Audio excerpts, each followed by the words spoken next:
Okay, this is going to be the WWE Intercontinental title at SummerSlam from worst to best. I was contemplating doing this for WrestleMania. I kind of decided I thought this would work better for SummerSlam. Now I'm not so sure that it would, because you know what, when I was researching the IC title at SummerSlam, I mean, man, there was I didn't realize how many SummerSlams the Intercontinental Championship was not defended at. The two ones that really surprised me was like 2005, 2006. The title wasn't defended on either one of those shows. And then you go from 2019 to 2022. You have like 4 or 5 years in a row where the title was not defended at SummerSlam. But, there's been some incredible matches at SummerSlam for the IC title in SummerSlam history. I still think, some of the best matches in SummerSlam happened for the Intercontinental Championship, obviously. But we're going to get right down to it, man. Coming in last, we have Kofi Kingston taking on Dolph Ziggler for the IC title. This ends with the Nexus coming in and just, destroying both guys and setting the tone for the main event. The whole SummerSlam was built around that main event. When the match started, like Kofi and Dolph, I'm like, man, this is a pretty good match. I don't know why so many people are so negative on SummerSlam 2010, but for a finish like this, I mean, you'll understand why once you see the finish. So I got that ranked last.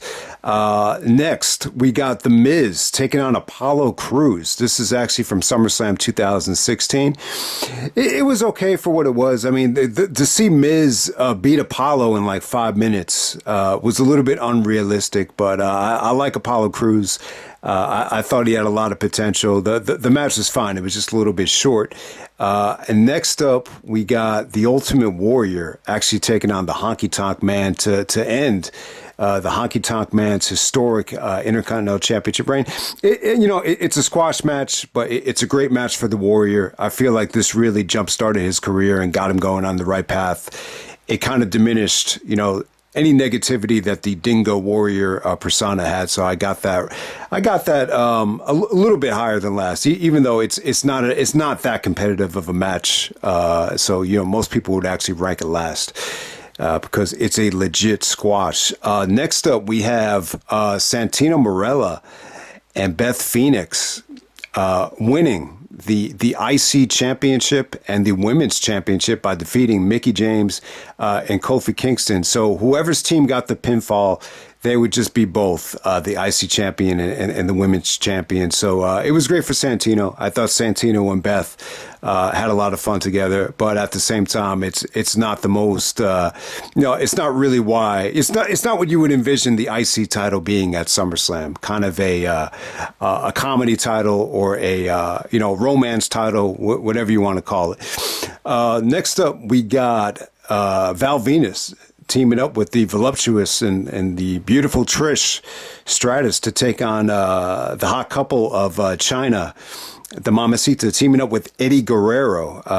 Intergender tag match. Whoever gets the pinfall actually wins the Intercontinental Championship. Eddie basically gives Chyna the assist. Chyna is able to pin Trish. The match is a lot of fun, though. Trish is not that experienced at the time, but she was good eye candy. And the match is just really, really fun. You almost forget that Chyna won the IC champion again. After all the negativity and all the heat that it got in 99, she found herself champion again. But initially, I think they really pulled the trigger on Chyna winning the belt here. To get Eddie Guerrero's heel turn, off the ground. I think somehow, some way, Eddie actually, was embarrassed that Chyna won it, and I think he was involved in actually taking the belt off of Chyna, if I'm not mistaken. But that goes back a long way, so I could be totally off about that. But Chyna is the IC title champion, I believe, for like the third time at SummerSlam 2000. It's a great moment for Eddie and Chyna. I would say that was the best night of their relationship. Next up, we have Ryback taking on the Big Show and Miz for the IC title. I got to say, it was pretty fun. I mean, it's only 5 minutes, so you don't have to pace yourself or psych yourself up for this. It was good stuff. I mean, they kept it short. They kept it entertaining. All three guys are trying to, take advantage of the other guys' finishers, and it was a lot of fun. Ryback actually does go over, but he did some impressive things on Big Show. Miz played a great chicken shit heel. I just thought Miz tried to cover the wrong guy, and that's what ended up costing him the match, to be honest with you. But a lot of fun. Michael Cole actually called it a classic. It's only 5 minutes, so I'm not going to call it a classic, but I thought it was pretty fun, to be honest with you.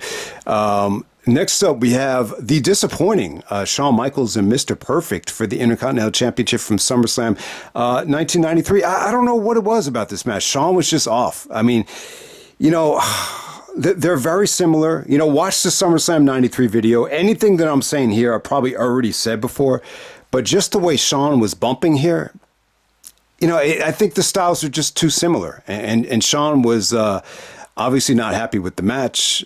He was quoted as saying, "This is an example of two great wrestlers just not having a great match."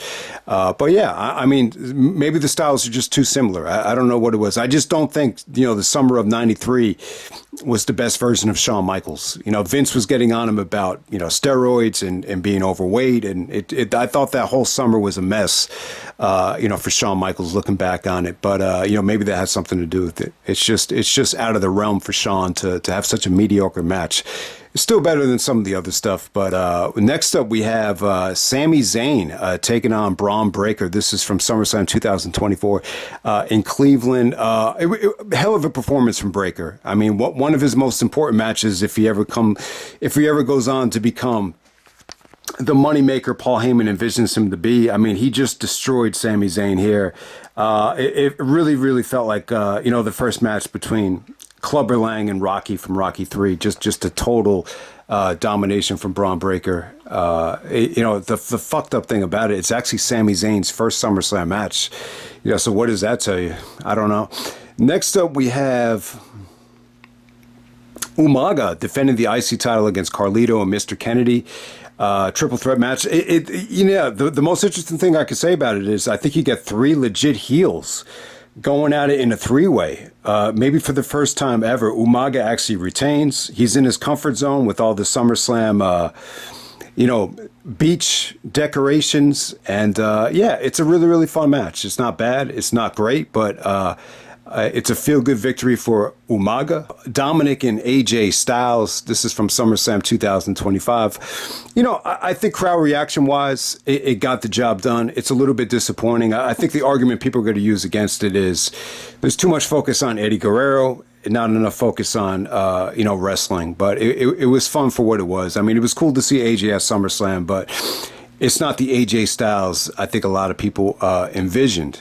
Next up, we have The Miz actually defeating Rey Mysterio at SummerSlam 2012. So Rey actually puts over Miz. Anybody can have a good match with Rey Mysterio, but Miz really became synonymous with the Intercontinental Championship at SummerSlam in the 2010s. I think he was involved in the most IC title matches. This is solid. That's pretty much all I can say about it. It was definitely a good match.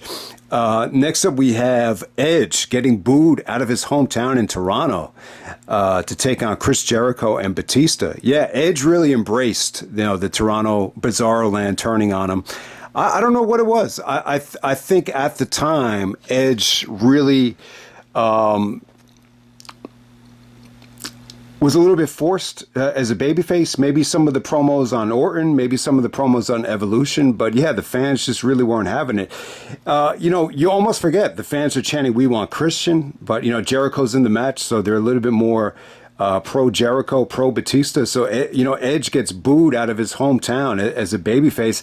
I really think maybe the first time it ever happened. The match is short, it's fun. It doesn't really overstay its welcome.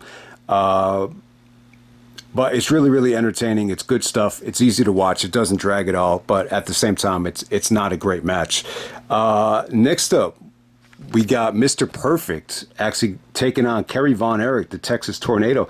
Really fun match while it lasted. I mean, I really enjoyed this thing. It's probably the biggest moment And I know some people are going to kill me for saying this, but it might be the biggest moment in the history of the Von Erichs. I mean, it really is, in terms of them, winning a title on a national stage. I just think Kerry Von Erich looked awesome here. He busted out the claw, perfect oversold like crazy on some of the punches here, but short as hell, but entertaining. Once this started, I said to myself, "Wow, this has all the recipes for a classic Intercontinental Championship match." But I just think it's a little bit too short, for some people's taste. All right, next we got D'Lo Brown taking on Jeff Jarrett. This is a Intercontinental title match. There's a nice little swerve with Deborah. Mark Henry actually turns heel and cost D'Lo Brown the match. But it's a great performance from Jarrett. Jarrett ends up celebrating with both belts and celebrating with Deborah. I think Deborah was good eye candy, and it was good. A lot of people really refer to this match as just a vintage. I remember someone actually said, I missed the days of when we got guys like D'Lo Brown and Jeff Jarrett, feuding over the IC title. I've heard people actually say that. I think it was Bite This. And it was, it wasn't great, but, they were good workers. It was entertaining. You got a nice little swerve. It was competitive. It was a good opener. Definitely, I think SummerSlam 99 is pretty underrated. Next up, we got The Miz taking on Dolph Ziggler. Ziggler actually defeats The Miz. I got to say, man, Ziggler, had some really good matches with Miz. I mean, they've had some really, drawn out, wars together. This is just a nice little taste of what they could do. I think Ziggler becomes a two-time Intercontinental Champion. This is SummerSlam 2014. So the one against Rey was SummerSlam 2012. It's easy to get those ones mixed up. But, man, you just say to yourself, God damn, man, the IC title was in Miz's possession like that whole decade. All right, next up we got Owen Hart defending the Intercontinental Championship against Stone Cold Steve Austin. This is where Austin, hurts his neck on the pile driver. Sadly, that's going to take away from the match a little bit. But I'll tell you, man, the match is on its way. I mean, the crowd was hot. The wrestling was great. This is just Austin in his absolute prime. I think Owen looked really good here as well. I got to say, I think this looked like prime Owen. I really think it did. Maybe after the injury, Owen went on a guilt trip, and maybe that's why he declined a little bit in '98. But man, I just thought this had all the makings of a classic. If it wasn't for the accident, I definitely think this would have been a little bit higher. I mean, the finish is what it is. I mean, they booked themselves. It was the worst match possible. To end up having this kind of an accident, because the finish was so important. Because I think there was like a kiss your ass stipulation, so there's no way Austin, was going to do that, especially after the injury. So the finish came off the way it came off, but yeah, it's just such a shame. I know everything worked out for Austin, but when we're looking at these Mr. SummerSlam nominees, I just feel bad. Like it's really hitting me now. Like there's just so many guys that just didn't have enough longevity because of injuries or death or. Or like The Rock, just kind of moving on to other ventures. And, that was what was kind of depressing about, really going into depth and exploring that Mr. SummerSlam video. But yeah, I mean, awesome match while it lasted. I think the biggest pop Austin had ever gotten, at least up to that point. All right, next up we have Edge and Lance Storm in the heart of the invasion. We got Edge defeating Lance Storm for the IC Championship.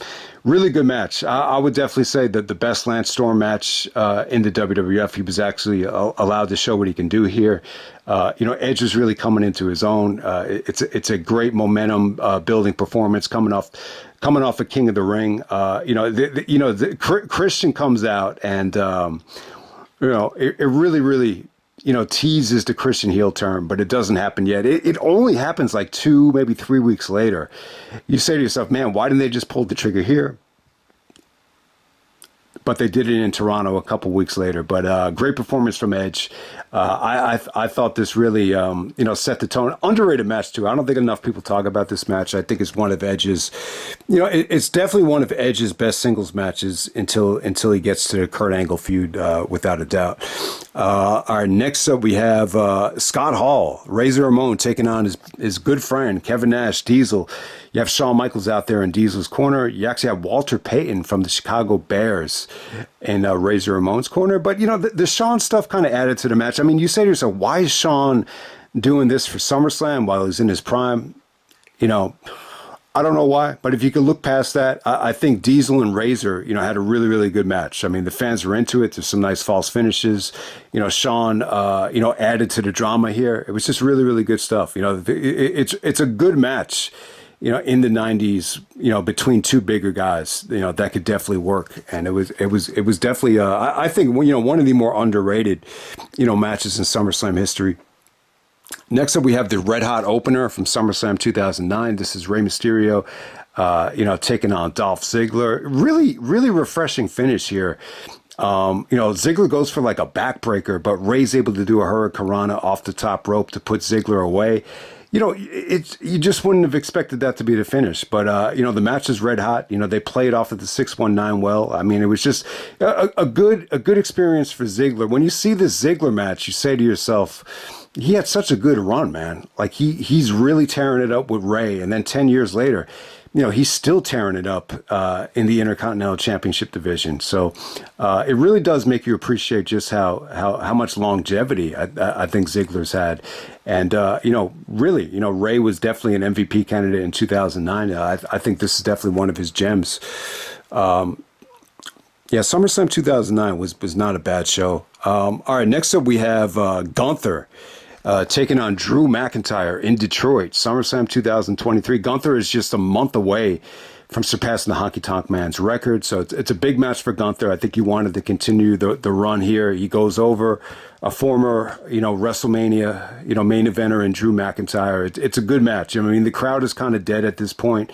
But this is an example of, not being that great of a crowd, but the match still being good, competitive, stiff. Gunther was very, very strategic and smart here, capitalizing on Drew's mistakes. And I thought it was good stuff. There are times where I don't need to have the hottest crowd in the world, to appreciate two guys, putting on a great match. And I think this is an example of it. All right. Next up, we got Dolph Ziggler taking on Seth Rollins in the opener of SummerSlam 2019. We got Moxley, better known as Dean Ambrose, in Seth Rollins' corner. Then you got Drew McIntyre in Dolph Ziggler's corner. But Seth and Ziggler, they had a great match here. I think initially the crowd was kind of indifferent and lukewarm about actually caring about the match, but they transformed the environment. It was just so good. Their Iron Man match didn't get a great reaction. This actually did. This just went into near fall, overload, but it was good though. It was entertaining. It was athletic. It was exciting. Can't say enough about it. It really is the match of the night from SummerSlam 2018. I think, this is the SummerSlam that, when you saw it on paper, you said to yourself, all right, man, I'll give it a chance. It doesn't look like the worst show in the world. You got a lot of potential here. I think this is one of the few matches from 2018 and that SummerSlam that actually did deliver. So check it out. I think it actually made my top 50 SummerSlam matches, and it's definitely well deserved. Next up, we have the Ultimate Warrior taking on Ravishing Rick Rude for the Intercontinental Championship. I like this match. I thought it was great. I think Warrior worked very well with Rude. Rude busted his ass, but it was just very well laid out. Warrior kicked out of a lot of great stuff here, and he became the IC champion. I think this was just proof that, he could rock the house at the Meadowlands in '89. And, I thought he really used this momentum, to actually win the world title, at WrestleMania 6. I think it's his most important match, leading up to his big monster push, and it's 10 times better than the match that they had at WrestleMania 5. And shout out to Rick Rude. He busted his ass in that match. Next up, we have Shawn Michaels and Razor Ramon. This is actually from SummerSlam 1995. All right. With this particular match, all right. So a lot of people are very high on this. I'm high on it as well. I think it's great. I want to give them credit. They drew almost 20,000 fans for SummerSlam 95, and I'm going to give them all the credit. I think I agree with Shawn. I think they deserve the credit for that. I think the match is good. I definitely think Shawn is a much better worker here than he was at WrestleMania 10. I think Razor did a great job. I understand they were severely limited in what they can do. But at the same time, I don't think it's a debate. I think WrestleMania 10, like if you ask 100 people, what do you like better, WrestleMania 10 or SummerSlam 95, what ladder match? I think 100 out of 100 people should actually say WrestleMania 10. I think it's that much better. I think this has some flaws in it. I think, watching this back again, I've kind of noticed this about Shawn Michaels. I don't think he likes expectations. I don't think he likes to kind of, replicate or duplicate the past. That's what I've kind of noticed about him. And maybe that's why he rejected the ladder match so many times after this. And he only did it when, the feud absolutely called for it, which was the Jericho feud. But look, I think he was under a lot of pressure. I think he was forced into the match. You could just tell he was agitated about, the belt being too high, and he's ordering them to put the belt up. He's plugging his merchandise. He was kind of throwing a hissy fit about spacing issues. So, yeah, I don't think Shawn was crazy about the match. I really don't. But at the same time, give them credit. I still think it was exciting as hell. They went through hell here. This time Shawn actually wins the IC title. Razor puts him over. I think Razor, was already, on the way out at the time, so it only made sense. But, still an awesome match. It's still arguably the best match in 1995, no matter how you look at it. So, yeah, next up we got Chris Benoit taking on Rob Van Dam for the Intercontinental Championship. A huge match. You got two great workers. It's definitely a dream match. It's the rematch from Raw, but in many ways it's, two of the greatest of all time going at it in a under promoted matchup right here, so to say. But I think it's the match that really puts SummerSlam 2002 over the top. I mean, it really does. It's the most attractive match on the show besides the double main event, in my opinion. I've said it time and time again. I think the most important thing you could say about this match is, Benoit adjusted to RVD's style, and that's why he's such a great worker. That's why he's such a great wrestler. And I feel like a lot of times, other guys want the other guy to adapt to his style. But Benoit is such a, he likes the variation of different styles. Yeah, I mean that's part of what made Benoit great. So yeah, I think the match is awesome. It doesn't have the best crowd in the world, but the fans are still really behind RVD towards the end of this thing.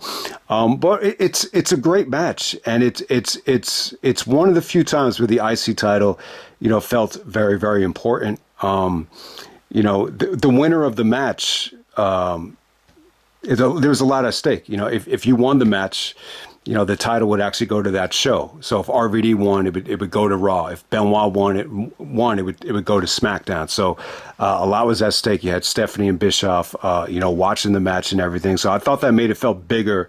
I thought it made it feel big. And so give them credit.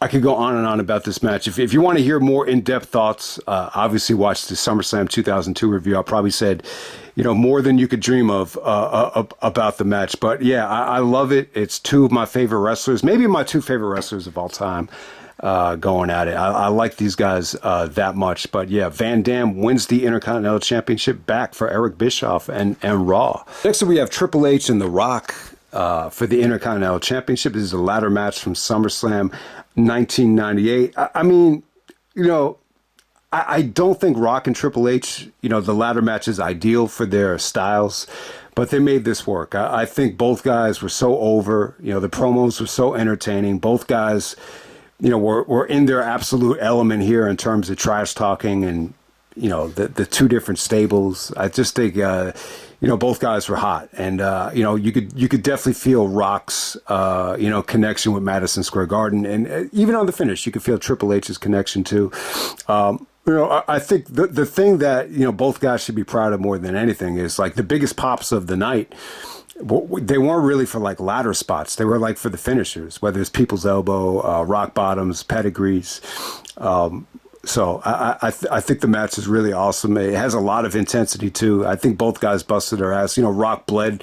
This is, I know Rock says that the stuff of Foley is the craziest he ever got, but he bladed pretty hard here. So there's a lot at stake. It felt like a huge match. The environment is really, really good. The environment was so good. I would even put the environment. I'm not saying it's a better match, but it's a better like crowd than the WrestleMania 10 ladder match from Madison Square Garden. So next up, we got Bret Hart taking on Mr. Perfect. SummerSlam 91. Bret wins the IC championship in front of his parents. It's a great moment for Bret. A long time coming too.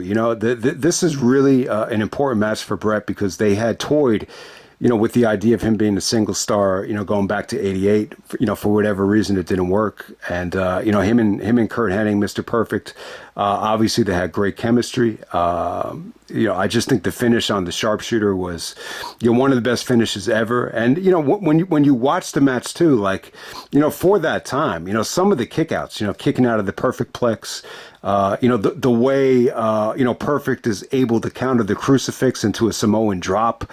Just to get like an emergency, pinfall while he's exhausted. I think all of that stuff is great. And, shout out to Mr. Perfect too. I know he was wrestling with the bad back, but this is Bret Hart's moment. Even though it's the IC championship, it stole the show. It's still, I think, one of the best SummerSlam matches ever. So that's Bret Hart reigning supreme at Madison Square Garden at number 2. And then obviously at number 1, we got Bret Hart taking on Davey Boy Smith, the British Bulldog in London, England, Wembley. I think the reason Bret feels like it's his best match ever. I think he was excited to do it. He told Vince it'd be the greatest match of all time. So Vince kind of gave him the freedom to do his thing. He was in control of the match. He's got his sister out there. He's got his brother-in-law out there. They're in Davey's home territory. But still, like for as over as Davey was, like Bret felt like he, this was a night where he felt like he had like a certain respect from the fans from the United Kingdom. And I don't know what it is, but there's certain fans from the UK that just love Bret. Even when Davey is like the most over guy in the building, like you could just tell like Bret had like a lot of support that night. And Bret even said he could look in the crowd and you could see like a lot of Bret Hart shirts, for as over as, Davey was, because this is his big moment. But yeah, it's an awesome match. I don't think, there were like a lot of plans for Davey Boy to be a big time champion in the WWF. I just think, he was a great draw for the UK. I think the mic skills kind of held him back, from having a legit IC title reign or even WWF title reign, which is probably why they transitioned to Shawn Michaels so quickly. But yeah, it's always going to be Bret Hart's favorite match. I think this is where Bret really earned the title. Mr. SummerSlam, anytime you, deliver, you're putting a secondary title in the main event and it exceeding expectations, and I think it raised the prestige of the IC championship. And, this is an example of losing the IC championship and gaining the owner's trust so you could actually win the WWF title. I think this is the beauty of pro wrestling. This is the competitive side of pro wrestling that, everybody should acknowledge. So I can't say enough about SummerSlam 92. I still think for that time it holds up well. I think it still holds up. I think the crowd is incredible. The wrestling is very fluid. It's just an incredible match from start to finish. I think the stuff with Diana, Diana having family ties to both guys, I thought it made it, that much more important, that much more dramatic. So we got SummerSlam 92 as the greatest Intercontinental Championship match of all time. Probably no surprise there, but that's the, worst to best of the IC title at SummerSlam. Hope everyone enjoyed the video, and I'm out.